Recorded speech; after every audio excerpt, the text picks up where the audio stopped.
Hi అండి, నేను మీ రాధాకృష్ణని. Welcome to RK food and tech. మంచి మంచి బజ్జీలు వేడివేడిగా అంటే ఎవరు ఇష్టపడరు, అందరు ఇష్టపడతారు. అయితే ఇక్కడ కొద్దిగా స్పెషల్గా ఉంటుంది. ఎందుకంటే ఉల్లిపాయలు కానీ, క్యారెట్ కానీ, కొత్తిమీర కానీ కరెక్ట్గా, క్యారెట్ని లావుగా తరగటం, ఆ తర్వాత ఉల్లిపాయని సన్నగా తరగటం, నిమ్మకాయ కానీ, వాళ్ళు వేసే కారపొడి, శనగపిండి అంతా స్పెషల్గా చాలా బాగుంటుంది టేస్ట్. అయితే ఇక్కడ ఒక special cut bajji, roast bajji అని అంటారు, అదే అనమాట ఇది కూడా చాలా డిఫరెంట్గా ఉంటుంది. ఇదైతే వీళ్ళకే బాగా చేయగలరు, తక్కువ మంది ఉంటుంది ఒంగోలులో. వాళ్ళల్లో బాగా చేసే వాళ్ళల్లో వీళ్ళది ఫస్ట్ ప్లేస్లో ఉంటుంది అనమాట. ఈ కట్ బజ్జీ అనేది చాలా డిఫరెంట్గా ఉంటుంది. కరెక్ట్గా ఎంతవరకు హీట్ చేయాలో అంతవరకు హీట్ చేసి, లావుగా తరగాల, సన్నగా తరగాల అనేసి కరెక్ట్గా కట్ చేస్తారు.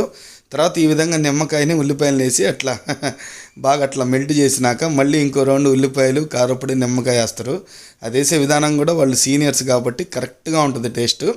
కొద్దిగా స్పైసీగా, వెరైటీగా, డిఫరెంట్గా తినే వాళ్ళకైతే ఈ కట్ బజ్జీ బాగుంటుంది. ఇది విజయవాడ వైపు అయితే చాలామందికి తెలుసు. మన ఒంగోలులో మాత్రం వీళ్ళ దగ్గర ఎక్స్పెషల్గా చిక్కిద్ది అనమాట.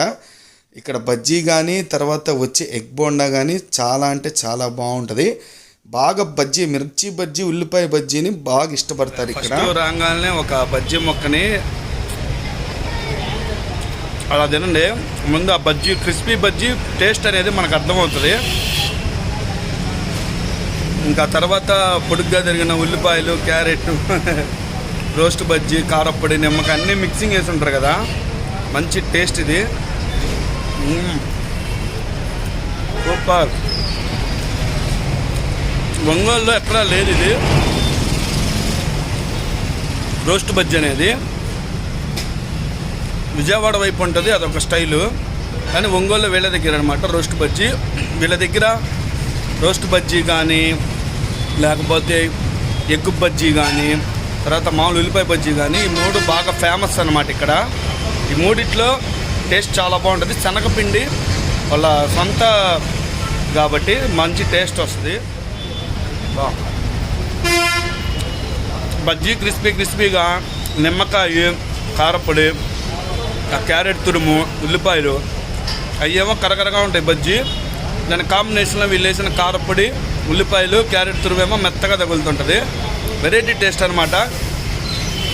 క్రిస్పీగా బజ్జీ మనకి, ఇదేమో కారంగా. ఇది బాగా బజ్జీ అంటే ఇష్టం ఉన్న వాళ్ళకి బాగా నచ్చిద్ది, బాగా సెట్ అవుతుంది. ఒక్కళ్ళే తినలేరు, 1/2 కానీ, ఫ్రెండ్స్ కానీ అందరూ సరదాగా వచ్చి ట్రై చేయండి. మీ అందరికి ఖచ్చితంగా నచ్చింది. బజ్జీ అంటే ఇష్టం ఉండే వాళ్ళకైతే. మీలో బజ్జీ అంటే ఎంతమందికి ఇష్టం ఒకసారి కామెంట్స్లో పెట్టండి. బజ్జీ ప్రియులకి ఈ వీడియో అంకితం. ఉల్లిపాయల బజ్జీ ఇష్టపడిన వాళ్ళు చాలామంది ఉంటారు, ఎగ్ బజ్జీ ఇష్టపడే వాళ్ళు చాలామంది ఉంటారు. మీ అందరికీ బెస్ట్ పాయింట్ ఇది. ఎగ్ బజ్జీ కానీ, ఉల్లిపాయ బజ్జీ కానీ, రోస్ట్ బజ్జీ కానీ, బజ్జీ టేస్ట్ అయితే ఇక్కడ చాలా బాగుంటాయి. ఈ మూడిట్లో వీళ్ళు బాగా పేరు వచ్చింది. దాదాపు నేనైతే 20 సంవత్సరాల నుంచి తింటానే ఉన్నాను ఇక్కడ. మనకు కొత్త కాదు, చూడంగానే రోస్ట్ బజ్జీ చేసేస్తాడు ఆయన. సరదాగా ఇక్కడ మా ఫ్రెండ్స్ వాళ్ళందరూ దాదాపు ఒక 15 సంవత్సరాల క్రితం లేండి ఇక్కడ తీసుకొచ్చారు. ఇక్కడ రోస్ట్ బజ్జీ బాగుంటుంది, బజ్జీ బాగుంటుంది, ఎగ్ బజ్జీ బాగుంటుంది అని ఆ రోజు చూడంగానే అనుకున్నాను. ఆయన ఉల్లిపాయలు కట్ చేసే విధానం కానీ, క్యారెట్ తిరుగు విధానం కానీ, ఇట్లా ఎగరేసి కలిపే విధానం కానీ ఇక్కడ బాగుంటుంది బజ్జీ టేస్ట్ అని. ఈరోజు అవకాశం వచ్చింది యూట్యూబ్ ఛానల్ ద్వారా మంచి ఫుడ్ని మీ అందరికీ ఎక్స్పోజ్ చేస్తున్నాను కాబట్టి ఈరోజు ఈ వీడియో చేస్తున్నాను. Thank you for watching. ఇట్లాగే మంచి వీడియోలతోటి మిమ్మల్ని అందరినీ కలుస్తాను. సబ్స్క్రైబ్ చేయండి, లైక్ చేయండి. ఇక్కడంతా హెవీ ట్రాఫిక్ ఉంటుంది, అందుకని వాయిస్ అంత క్వాలిటీ రాలేదు. Thank you for watching. ఇది వచ్చేసరికి కరెక్ట్గా మనకి కర్నూలు రోడ్లో చివరికి వచ్చేసినాక ఒక చేమకుర్తి బైపాస్ వెళ్తాం కదా, అటువైపు ఇదంతా ఒక సర్కిల్ సెంటర్ ఉంటుంది అనమాట. కరెక్ట్గా ఇక్కడ లెఫ్ట్ సైడ్ పెట్టుకొని ఉంటారు. ఇది ఒకసారి చూడండి, అంతా ఏరియా మొత్తం. ఇటువైపు వచ్చేసరికి ఒక బండికి సంబంధించిన వస్తువులు అటన్నీ ఉంటాయి అన్నమాట.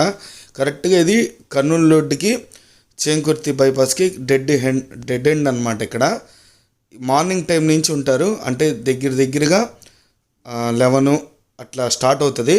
మీకు నైటు 10 లోపు ఓకేనా అయిపోతుంది అనమాట. ఖచ్చితంగా మీకు మధ్యాహ్నం పూట వెళ్ళినా కానీ ఇక్కడ ఉల్లిపాయ బజ్జీ అయితే మాత్రం ఆసంగా ఉంటుంది. Thank you for watching. Like చేయడం, షేర్ చేయడం మాత్రం